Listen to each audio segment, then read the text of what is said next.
ഇനി നമ്മുടെ ഇരുട്ടടിയിലേക്ക് വൈദ്യുതി നിരക്ക് വർധനയിൽ വിശദീകരണവുമായി വൈദ്യുത മന്ത്രി കെ കൃഷ്ണൻകുട്ടി അദ്ദേഹം 24 സംസാരിച്ചു. മറ്റ് നിവൃത്തിയൊന്നുമില്ലാതെയാണ് നിരക്ക് വർദ്ധിപ്പിച്ചതെന്ന് മന്ത്രി 24നോട് പറഞ്ഞു. അടുത്ത കൊല്ലം നടപ്പാക്കും എന്ന് പ്രഖ്യാപിച്ച വർധന ഒഴിവാക്കാൻ ശ്രമിക്കും, ലാഭകരമായിട്ട് പ്രവർത്തിപ്പിക്കാൻ കഴിയുകയാണെങ്കിൽ. മന്ത്രി പ്രതീക്ഷ പ്രകടിപ്പിച്ചു. വരവും ചെലവുമായിട്ട് പൊരുത്തപ്പെട്ടുകൊണ്ട് നമ്മുടെ പർച്ചേസ് എത്രയാണ്? നമ്മൾ 70% പുറത്തുനിന്ന് മേടിക്കുകയാണ്, 30% ഉൽപ്പാദനമുള്ളൂ. ആ 70% മേടിക്കുമ്പോൾ ചിലവ് എത്ര വലുതാണ്? പീക്ക് അവറിലൊക്കെ മേടിക്കുമ്പോൾ 5 റുപ്യ തൊട്ട് 15 റുപ്യ വരെ ചില സമയത്ത് വരും. പകരം നമുക്ക് ഇലക്ട്രിസിറ്റി ചാർജ് കമ്മിയായി കിട്ടും. അത് ഉപഭോക്താക്കൾക്ക് കൊടുക്കാനാണ് 10 പൈസ അവർക്ക് ഇളവ് കൊടുത്തത്. അതേപോലെ 50 യൂണിറ്റ് വരെ ഫ്രീ അതൊന്നും ഒഴിവാക്കിയിട്ടില്ല.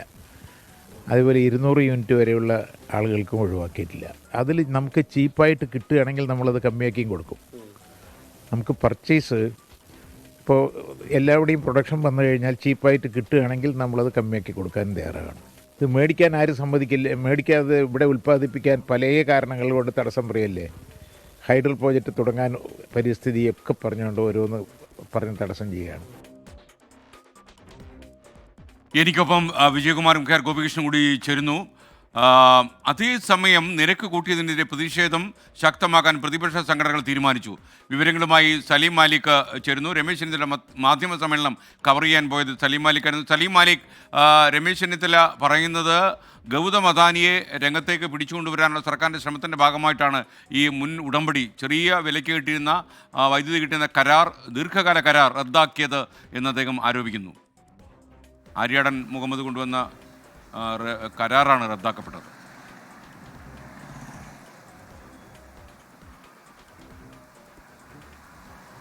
എസ്കേൻ, പ്രതിപക്ഷം രൂക്ഷമായ ആരോപണങ്ങളാണ് വൈദ്യുതി നിരക്ക് വർധനവുമായി ബന്ധപ്പെട്ട് ഉയർത്തുന്നത്. അതിലെ പ്രധാനപ്പെട്ട വലിയ വിമർശനം അത് ഗൗതം അദാനിയെ കേരളത്തിൻ്റെ വൈദ്യുതി മേഖലയിലേക്ക് കൊണ്ടുവന്ന് വൈദ്യുതി ആ നിലയിലേക്ക് പ്രതിഷ്ഠിക്കാനുള്ള ഒരു നീക്കം എന്നുള്ളൊരു വലിയ ആരോപണമാണ് രമേശ് ചെന്നിത്തല ഉന്നയിക്കുന്നത്. രമേശ് ചെന്നിത്തല ഈ ആരോപണം ഉന്നയിക്കുമ്പോൾ ഈ ദീർഘകാല കരാർ റദ്ദാക്കിയതുമായി ബന്ധപ്പെട്ടും ഗുരുതരമായ ആരോപണങ്ങൾ ഉയർത്തുന്നുണ്ട്. അത് നമ്മൾ തന്നെ ഇന്നലെ പ്രൈം ടൈം SKNൽ ബ്രേക്ക് ചെയ്ത ചില വിവരങ്ങളുണ്ട്. അതായത് ഈ ദീർഘകാല കരാറുമായി ബന്ധപ്പെട്ടുണ്ടായ ചില കൺഫ്യൂഷൻ, അതുമായി ബന്ധപ്പെട്ട വിവരങ്ങൾ ഇത്തവണത്തെ നിരക്ക് വർധനവിന് കാരണമായി എന്നുള്ളത് നമ്മളാണ് ഇന്നലെ ബ്രേക്ക് ചെയ്തത്.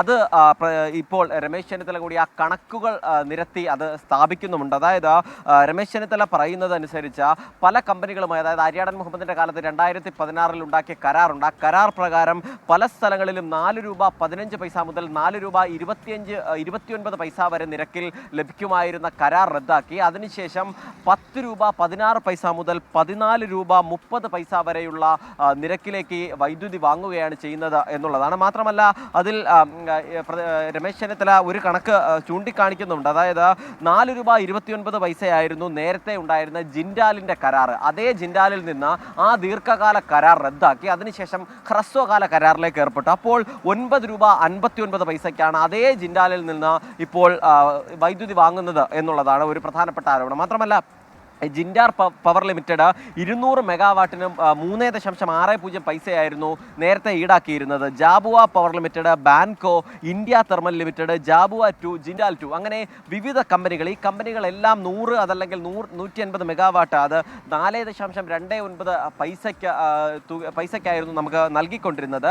അങ്ങനെ മൊത്തത്തിൽ 765 മെഗാവാട്ടിൻ്റെ വൈദ്യുതി നമുക്ക് ഈ ദീർഘകാല കരാറിലൂടെ ലഭിച്ചുകൊണ്ടിരിക്കുകയായിരുന്നു. അതിൽ നിന്നാണ് നേരത്തെ തന്നെ 465 മെഗാവാട്ടിൻ്റെ വൈദ്യുതിയും 4 കരാറുകളും പൂർണ്ണമായും 2023 റദ്ദാക്കുന്നത്. അതിനുശേഷം വളരെ കുറച്ച് കമ്പനികൾ മാത്രമാണ് നമുക്ക് വൈദ്യുതി തരികയും ചെയ്തത്. ഈ കരാർ റദ്ദാക്കിയതിന് ശേഷം പിന്നീട് ഇതേ കമ്പനികളുമായി കരാർ ഏർപ്പെടാൻ ശ്രമിച്ചപ്പോൾ അവർ തയ്യാറായതുമില്ല. അതുകൊണ്ട് തന്നെ 2040 വരെ കരാറിൽ ഏർപ്പെടാമായിരുന്നൊരു സാഹചര്യം സർക്കാർ മനഃപൂർവ്വമായി ഒഴിവാക്കിയിരുന്നു എന്നുള്ളത് പ്രതിപക്ഷത്തിൻ്റെ ഒരു ആരോപണമാണ്. അത് വെറും ആരോപണം മാത്രമല്ല, നമ്മൾ തന്നെ ഇന്നലെ അത് കൃത്യമായ വിവരങ്ങളുടെ അടിസ്ഥാനത്തിൽ നമ്മൾ പറയുകയും ചെയ്തതാണ്. അതിനിടയിലാണ് ഗുരുതരമായ ഗൗരവമായ ഒരു ആരോപണം കൂടി രമേശ് ചെന്നിത്തല ഇപ്പോൾ മുന്നോട്ട് വയ്ക്കുന്നത്. അത് പുതുതായി ഈ നിരക്ക് വർധനവും ദീർഘകാല കരാർ റദ്ദാക്കിയതുമായി ബന്ധപ്പെട്ടുള്ള ഏറ്റവും വലിയ ഗുണഭോക്താവ് അത് അദാനിയാണ് എന്നുള്ളതാണ്. യൂണിറ്റിന് 10 രൂപ 25 പൈസ മുതൽ 14 രൂപ 3 പൈസ വരെ നൽകി അദാനിയിൽ നിന്ന് 4 കരാറുകൾ കേരള സർക്കാർ വാങ്ങി, വൈദ്യുതി ബോർഡ് വാങ്ങി എന്നുള്ളതാണ് പറയുന്നത്. അതുകൊണ്ട് തന്നെ അദാനിയെ കേരളത്തിലേക്ക് പ്രതിഷ്ഠിക്കാനുള്ള, വൈദ്യുതി മേഖലയിൽ കൂടി പ്രതിഷ്ഠിക്കാനുള്ള ഒരു നീക്കമാണ് ഇതിന് പിന്നിൽ എന്ന് രമേശ് ചെന്നിത്തല ആരോപിച്ചു. ഓക്കെ, സലീം മാലിക്കാണ് വിവരങ്ങൾ നൽകിയത്. ഇന്ന് വൈദ്യുതി മന്ത്രി കെ കൃഷ്ണൻകുട്ടി നിഖിൽ പ്രമേഷുമായി സംസാരിച്ചു. മാത്രമല്ല ഇത് കൂട്ടുകയല്ലാതെ മറ്റേ നിവർത്തിയില്ല എന്നാണ് അദ്ദേഹം പറഞ്ഞത്. നിഖിൽ പ്രമേഷ് അദ്ദേഹം പറയാതെ പറയുന്നത് എന്താണ് നിഖിൽ? Good morning.